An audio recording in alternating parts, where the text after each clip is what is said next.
오늘의 주제는 예수 그리스도의 부활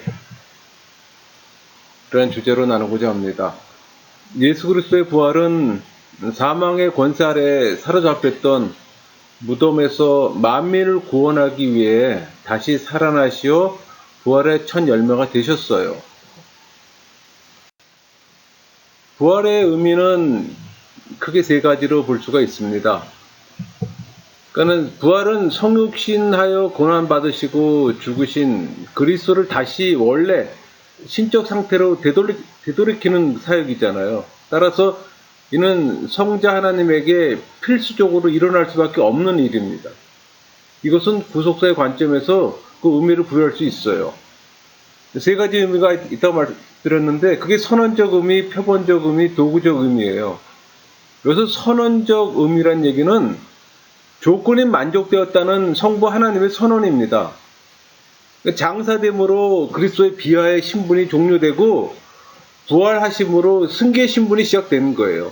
그러니까 예수님께서 비하되심으로 이루어야 할 일을 충분히 이루었음을 보여주는 겁니다. 그러니까 성부 하나님께서 성자 하나님의 속죄 사역을 완성을 인정하시고 또 인간의 죄값이 완전히 지불되었음을 선언하는 행위로서의 의미가 있는 거예요.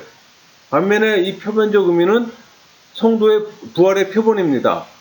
그러니까 인류 조상 아담의 범죄와 죽음이 모든 인간이 죄의 영향 아래 있음을 보여준 것과 마찬가지로 제2아담 대신 그리스도의 부활은 장차 성도가 죽음의 권세를 이기고 부활에 참여하게 될 것을 보여주는 거죠.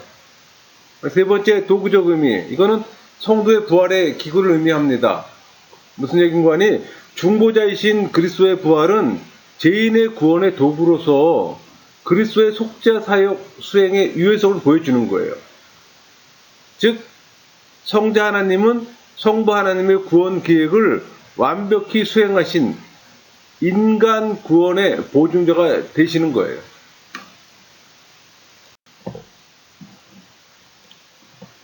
부활의 성질. 여러분, 죽음은 영혼과 육체에 분리잖아요. 따라서 부활은 영혼과 육체가 다시 합해지는 겁니다. 그러니까 그리스도의 부활은 단순히 여기만 머무르지 않아요. 그러니까 그리스도의 부활은 죄로 인한 사망의 권세를 극복한 것으로서 인류가 범죄하기 이전 단계인 순수한 육체의 회복은 물론 이보다 더 향상된 상태로 변화되는 거예요. 신체 상태를 먼저 볼까요? 신체 상태, 그러니까 그리스도의 부활 육체는 요한복음 20장 20절 이 말씀을 하시고 손과 옆구리를 보이시니 제자들이 주를 보고 기뻐하더라. 그러니까 볼 수도 있고 만질 수도 있는 물질적인 겁니다. 그러나 요한복음 20장 26절 여드레를 지나 제자들이 다시 집안에 있을 때 도마도 함께 있고 문들이 닫혔는데 예수께서 오사 가운데 서서 이르시되 너희에게 평강이 있을지어다 하시고, 그러니까 돌연히 나타났다가 없어질 수 있는 특이성을 지녔다는 얘기예요. 우리 고린도전서 15장 42절에서 44절 죽은 자의 부활도 그와 같이 썩을 것으로 심고 썩지 않을 것으로 다시 살아나며 욕된 것으로 심고 영광스러운 것으로 다시 살아나며 악한 것으로 심고 강한 것으로 다시 살아나며 육의 몸으로 심고 신령한 몸으로 다시 살아나느니 육의 몸이 있은즉 또 영의 몸도 있느니라. 그러니까 그리스도의 몸이 장차 그리스도의 재림으로 택한 자들이 체험하게 될 썩지 아니하고 신령한 육체로 변했음을 지금 보여주는 겁니다. 정신 상태. 여러분, 일반 인간들은 전가받은 원죄와 스스로 범한 자범죄, 이걸로 인해 육체뿐만 아니라 정신세계가 질고와 오염에 빠지잖아요. 그러나 부활은 모든 죄를 극복한 상태이므로 더 이상 질고를 경험할 필요가 없는 거예요. 즉 의롭다 하심을 받고 거룩하게 되었을 뿐 아니라 영광스러운 상태에 이르는 겁니다. 당시 그리스도는 모든 성도들에 앞서 미리 이를 구원하셨던 거예요. 그게 2000년 전의 일입니다.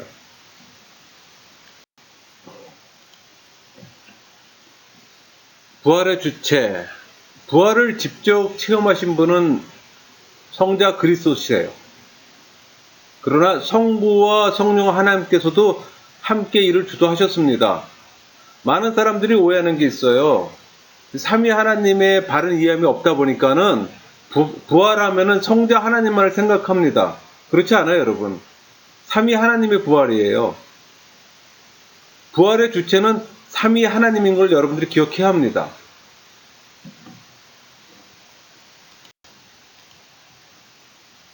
부활의 주체로서 성부 하나님 먼저 볼까요? 성경은 예수님의 부활을 성부 하나님의 사이로 가르칩니다. 그러니까 성부 하나님은 그의 권능, 그래서 권능이라면 초자연적 능력을 얘기를 하는 거죠. 그의 권능으로 그 예수님을 죽음에서 살리셨어요. 그러니까 시편 기자는 하나님께서 예수님을 죽음에서 다시 살리실 걸 예언했습니다. 하나님께서는 시편 2편 7절에 여호와께서 내게 이르시되 너는 내 아들이라 오늘 내가 너를 낳았도다. 너는 내 아들이라고 분명히 말씀하셨어요. 그러니까 하나님과 그리스도의 관계는 부자관계예요. 여러분, 이 부자관계는 인간의 생식 방법에 의한 그게 아니고 육신적 탄생에 의한 그런 부자관계가 아니에요. 삼위일체적 의미에서 영원 출생에 의한 아들이십니다. 그러니까 너는 내 아들이라 이렇게 말씀하신 성부 하나님께서는 또한 시편 16편 10절에 이는 주께서 내 영혼을 수월에 버리지 아니하시며 주의 거룩한 자를 멸망시키지 않으실 것임이니이다 이런 표현하고 있잖아요. 그러니까 주의 거룩한 자를 멸망시키지 않을 것이라고 약속하셨습니다. 여기서 주의 거룩한 자, 독생자 예수 그리스도를 가리킵니다. 또 그래서 멸망시키지 않을 것이라는 이 표현은 죽어 장사 지낸 바 된 후에도 그 육체가 썩지 아니하고 다시 부활하실 것을 예언하는 말씀이에요. 그러니까 예수님께서 부활하신 후 사도 베드로는 오순절날 설교에서 시편 16편 그 10절을 그 말씀을 인용해서 설교를 했습니다. 그게 사도행전 13장 35절 37절이에요. 또 다른 시편에 일렀을 때 주의 거룩한 자로 썩음을 당하지 않게 하시리라 하셨느니라. 하나님께서 살리신 이는 썩음을 당하지 아니하였나니.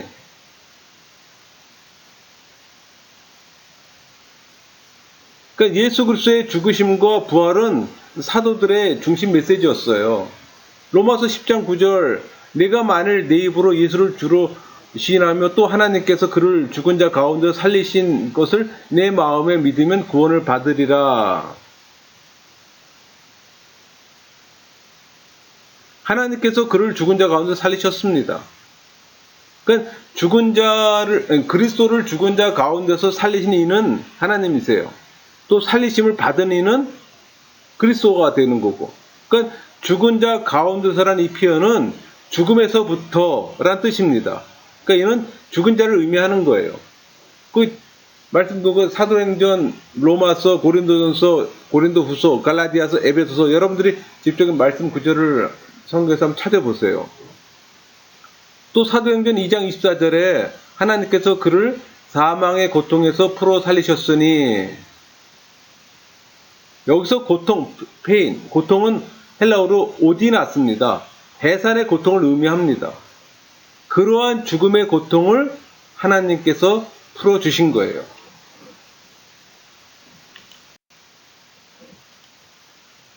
부활의 주제 성자 그리스도 관점에서 볼까요? 성경은 예수 그리스도의 부활은 성부 하나님의 사역이며 또 동시에 예수님 자신의 사역으로 가르쳐요. 그러니까 예수님의 그 육체적 부활은 그리스도 자신의 초자연적 능력의 역사로 그의 인성의 죽음에서 영광스럽게 부활하신 겁니다. 우리 그 요한복음 2장 19절 20절 예수께서 대답하여 이르시되 너희가 이 성전을 헐라 내가 4월 동안에 일으키리라. 유대인들이 이르되 이 성전을 46년 동안의 지었건을 내가 3일 동안에 일으키겠느냐 하더라. 너희가 이 성전을 헐라 그러면 3일 안에 일으키리라. 이런 표현할 때 유대인들은 예수님께서 이 성전, 그러니까 템플이죠.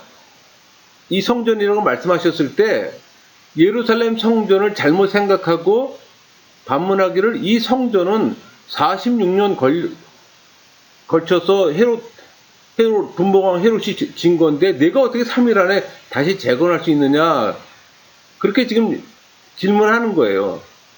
그건 도저히 불가능한 거야. 이런 표현입니다, 사실은. 그러나 성전은 건물로서의 그 예루살렘 성전을 말하는 게 아니라 예수님 자신을 가리키는 지성소를 말씀하시는 겁니다.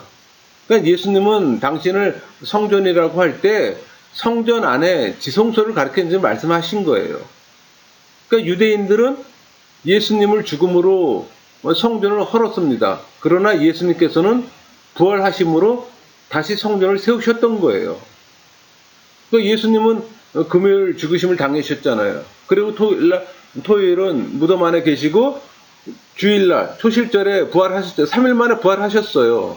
그러니까 불신앙의 무리들은 예수님께서 너희가 이 성전을 헐라 그러면 내가 3일 안에 일으키리라고 하신 이 말씀이 예수 그리스도께서 부활하신 후에 비로소 새삼스럽게 아마 기억에 떠올랐을 겁니다. 우리 요한복음 10장 17절 18절 볼까요? 내가 내 목숨을 버리는 것은 그것을 내가 다시 얻기 위함이니 이로 말미암아 하나님께서 나를 사랑하시느니라. 이를 내게서 빼앗는 자는 있는 것이 아니라 빼앗는 자가 있는 것이 아니라 내가 스스로 버리노라. 나는 버릴 권세도 있고 다시 얻을 권세도 있으니 이 계명은 내 아버지에게서 받아노라 하시니라. 이 말씀처럼 내가 다시 목숨을 얻기 위하여 목숨을 버리노라.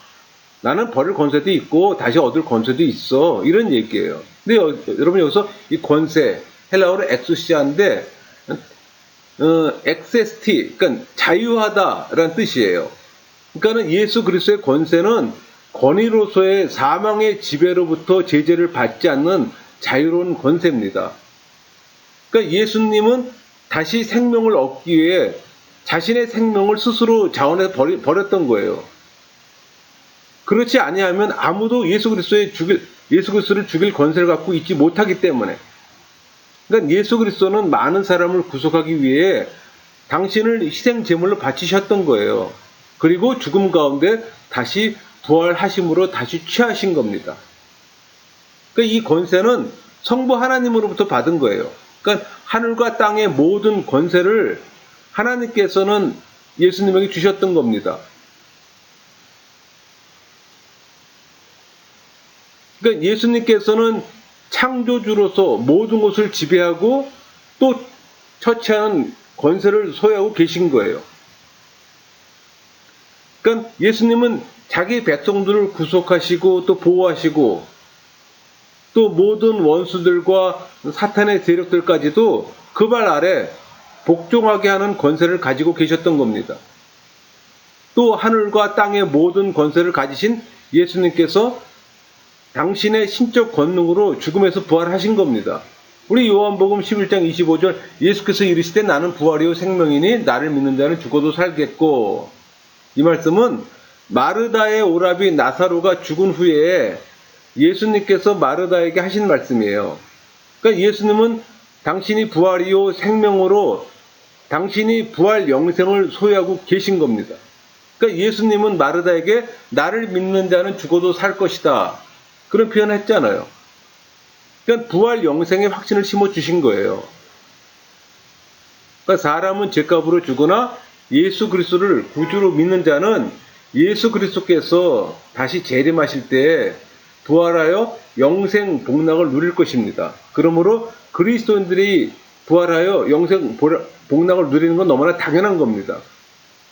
그러니까 그리스도인들의 부활이나 생명은 그리스도와의 관계를 떠나서 존재할 수가 없는 거죠. 생명은 사망의 반대잖아요. 부활은 사망의 정복이고.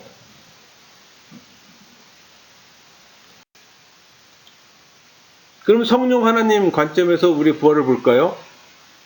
성경은 예수 그리스도의 부활의 동작자는 성부 하나님이요 부활의 당사자이신 성자 예수 그리스도, 그리고 또한 성령 하나님이라고 가르쳤어요.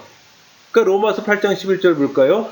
예수를 죽은 자 가운데서 살리신 이의 영이 너희 안에 거하시면 그리스도 예수를 죽은 자 가운데서 살리신 이가 너희 안에 거하시는 그의 영으로 말미암아 너희 죽을 몸도 살리시리라. 여기서 살리신 이는 하나님을 얘기를 하는 겁니다. 그리고 너희 안에 거하시는 그의 영, 성령을 얘기를 하는 거예요. 그러니까 하나님의 영은 성령이세요. 성령께서 또한 그리스도를 살리신 겁니다. 그러니까 로마서 8장 2절 이는 그리스도 예수 안에 있는 생명의 성령의 법이 죄와 사망의 법에서 너를 해방하였음이라. 성령은 생명의 영, 곧 생명을 부여하시는 영이에요. 예수 그리스도의 성육신 역사도 성령님의 사역입니다. 또 본문의 말씀은 그리스도의 부활과 신자들의 부활과 그 관계를 설명하는 거예요. 그러니까 예수 그리스도를 죽음에서 살리신 바로 이 동일하신 성령 하나님께서 예수 그리스도께서 재림하실 때 우리를 죽음의 몸에서 영광스러운 몸으로 부활시키는 겁니다. 그러니까 고린도전서 15장 53절 이 썩을 것이 반드시 썩지 아니할 것을 입겠고 이 죽을 것이 죽지 아니함을 입으리로다. 그때에는 죽을 것이 죽지 않을 불멸을 입는다는 얘기예요. 사망이 생명에 삼킨 바가 된다는 얘기입니다. 우리 빌립보서 3장 21절 그는 만물을 자기에게 복종하게 하실 수 있는 자의 역사로 우리의 낮은 몸을 자기 영광의 몸의 형체와 같이 변하게 하시리라. 그때는 우리의 영혼과 몸이 완전히 구속함을 받을 것이고 지금은 우리 영혼만 구속함을 받았습니다, 여러분. 그러나 그때는 영과 육이 전부 다 이제 구속함을 받는 거죠. 그러니까 그리스도의 몸의 형체와 같이 변하게 된다는 걸 지금 말하는 거예요. 그러니까 그리스도를 죽음에서 살리신 성령께서 앞으로 우리들도 죽은 자 가운데서 살리실 것이란 그 말이에요. 여러분, 부활의 증거는 여러 통로를 통해서 나타냈습니다. 그러니까 모든 종교의 창시자가 죽음으로 그 삶을 끝내잖아요. 반면에 그리스도는 부활로서 이를 극복하셨습니다. 이것은 기독교만이 생명을 주는 참 종교임을 보여주는 거예요. 다른 종교에서는 부활이 없잖아요. 이와 같이 기독교 성립의 기초가 되는 부활에 대해서 무한 성경이 거듭 증거함으로 그 중요성을 강조하고 있어요. 구약의 예언을 볼까요? 그리스도의 탄생과 순환이 구약에 예언된 것과 마찬가지로 부활도 이미 구약에서 언급이 됐습니다. 시편 16편 10절이나 사도행전 2장 24절에서 31절까지 말씀 바로 그거예요. 따라서 그리스도의 다른 예언이 구약의 기록대로 이루어진 것과 마찬가지로 부활도 예언대로 성취되었습니다. 또 두 번째, 그리스도 자신의 예언이에요. 그러니까 순환과 부활의 주체이신 예수님께서 이를 이미 언급하셨어요. 그게 마태복음 20장 17절, 18절, 19절, 마가복음 8장 31절, 32절 말씀입니다. 그러니까 시간의 한계를 극복한 신적 권위에 의한 모든 예언이 성취되었듯이 부활도 성취되었어요. 또 복음서 기자들의 증언입니다. 순환과 부활이 이 사복음서 네 사람에 의해 쓰여진 복음서에 모두 상호 모순 없이 상세히 기록됐어요. 이를 신비성 있는 사실로 보는 겁니다. 또 사도들의 증언, 그리스도의 지상 생애를 직접 목격한 사도들이 그의 부활을 증언했어요. 사도행전 1장 8절이 바로 그런 예입니다. 그러니까 또 이를 적극 부인하던 바울조차 예수님의 승천 이후 자신이 그리스도를 뵙고 부름받음을 기록했잖아요. 또 부활의 객관성을 입증했습니다. 그게 고린도전서 15장, 8장, 갈라디아 1장 12절입니다. 군중들의 목격, 무덤을 찾았던 여인들과 제자들뿐만 아니라 엠마오로 가던 두 제자, 또 500 형제들에게서 예수님께 직접 나타나셨잖아요. 그러니까 육체적 부활의 사실을 입증했습니다. 또 오순절의 증언, 그리스도를 십자가에 못 박은 지 50일이라는 짧은 세월밖에 지나지 않았던 그 오순절에 예수 부활을 외인들에게 주장하고 이를 또 목격하고 믿는 사람들이 영적 체험을 인해 또 마음이 뜨거워졌던 걸 경험했잖아요. 또 그 부활의 사실을 또 보여줬던 겁니다. 그게 사도행전 2장 1절에서 47절까지 내용들이에요. 또 주일의 제정, 전통적으로 천지창조의 완수와 또 하나님이 안식을 기념하던 그 안식일이 부활의 기념하는 주일로 바뀌었잖아요. 이것이 초대교회에 무리 없이 수용됐다는 사실입니다. 당시 그리스도의 주일 부활이 보편적으로 받아들였음을 보여주는 거예요. 또 순교자의 증언. 여러분, 나약했던 사도들이 후에 순교할 수 있었던 것은 그리스도의 부활을 목격했기 때문에 가능했던 거예요.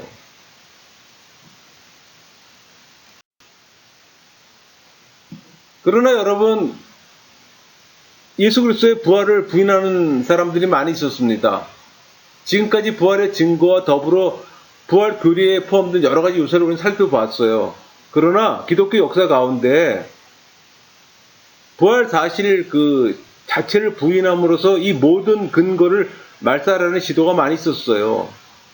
그러나 다음에 제시하는 것 같은 오해는 인간의 이성으로서 모든 것을 해결하려는 인본주의자들의 성육신과 부활이 하나님의 역사하심에 의한 신비임을 이해하지 못하는 데서 발생합니다. 우리 기절설부터 먼저 볼까요? 예수님의 빈 무덤에 대한 설명으로 예수님이 십자가에서 죽은 것이 아니라 잠시 기절했을 것이다. 이런 주장이에요. 그러나 이는 예수님 그 사형 당시 큰 관심이었기 때문에 죽지 않은 상태에서 무덤 속에 들어갈 수가 없었습니다. 설사 기절해서 깨어났다 할지라도 돌로 된 무덤, 그 무거운 입구를 혼자서는 열 수가 없었던 거예요. 또 도적설, 초대교회 때부터 유포되었던 주장입니다. 그러니까 예수님의 제자들이 스승의 시체를 훔쳐서 부활을 날조했다는 그런 설이죠. 여러분, 그러나 그 당시 그 예수님 제자들은 공포에 사로잡혀서 피신 상태였었어요. 무덤에는 파수꾼이 있었으므로 또 이런 일은 있을 수도 없는 거고, 뿐만 아니라 후에 제자들은 대부분 그리스도를 부활하다 순교했잖아요. 부활이 만약에 거짓이라면 순교까지 할 수는 없는 거죠. 그들이 순교할 수 있던 것들은 그들이 부활을 진리로 믿었기 때문에 가능했던 겁니다. 또 착각설. 예수님의 무덤을 찾는 자들이 다른 사람의 빈 무덤을 보고 예수가 부활한 것으로 믿었다는 주장입니다. 좀 황당하죠? 그러나 예수님의 빈 무덤은 장사 지냄을 목격한 여자들에 의해서 또 확인되었고, 그 이후 제자들이 다시 찾아왔을 뿐만 아니라 당시 무덤을 지키던 파수꾼과 이를 고용했던 유대 지도자들의 증언 등을 보아서 착각이 개입할 여지가 없어요. 그 환상설, 그러니까 그리스도의 부활을 갈망하던 제자들이나 여인들이 환상을 보고 그리스도가 부활한 것으로 믿게 되었다는 주장이에요. 그러나 이는 부활하신 그리스도가 여러 사람에 의해서 목격되었고, 또 이를 회의하였던 바울이나 누가가 훗날 이를 받아들인 것은 이 주장에 신비성을 없게 했습니다. 또 강령설, 그러니까 예수님을 강령술사로 보는 거예요. 그러니까 죽은 예수의 영혼이 본래 형상을 지닌 채 사람에게 나타났다고 보는 겁니다. 그러나 부활하신 그리스도가 만져질 수 있는 육체를 지녔으며 또 밤낮 구별 없이 여러 사람들에게 나타났다는 사실은 일반적인 강령술적 그 현상과 모순을 일으킵니다.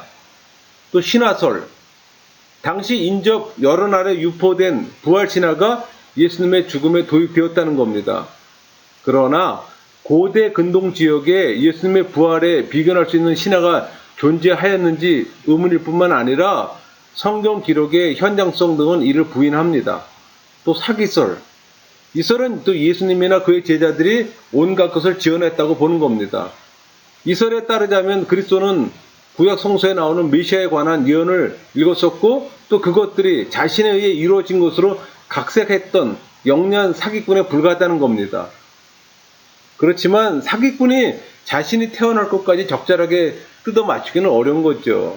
그래도 로마 군병들이 십자가에서 그의 뼈를 꺾지 않도록 협조했다는 것도 또한 보통이는 아닐 겁니다. 많은 설이 있죠. 여러분, 설은 설일 뿐이에요. 바른 이해함이 없으면, 성경이 주는 믿음이나 조명함이나 깨달음이 없으면 알 수 없는 영적 세계를 인본주의 관점으로 안다는 건 그 자체가 무리예요. 또 그들에게 영적인 걸 설명한들 이해할 수 없습니다. 그래서 하나님을 알지 못하는 일반적인 불신자들이 하는 얘기들이에요. 그러나 이것들이 그냥 자료로 남아서 계속적으로 또 전해주고 있어요. 그래서 지금 2000년이 지난 이 시대에 우리도 이걸 알게 되잖아요. 아무 의미 없는 거지만 항상 뒤따라오는 거기 때문에. 그러나 우리는 하나님이 주신 그 믿음, 예수 그리스도의 그 믿음으로 인해 2000년에 보지 않았던 사실을 믿을 수가 있는 거잖아요. 그게 영적 세계예요. 그러니까 영적 세계를 육적인 사람들하고 얘기하는 것 자체가 사실 무의미합니다. 그러니까 영적 세계의 사람은 영적 세계에 사는 그 모습으로 살 수밖에 없는 거고, 육적 세계의 사람은 육적의 모습으로 살 수밖에 없는 거예요. 그게 연합이 된다, 일치가 된다, 그건 어려운 얘기죠. 오늘 짧은 시간에 예수 그리스도의 부활을 같이 나눴습니다. 여러분에게 좀 이해함에 좀 도움이 되었으면 좋겠네요.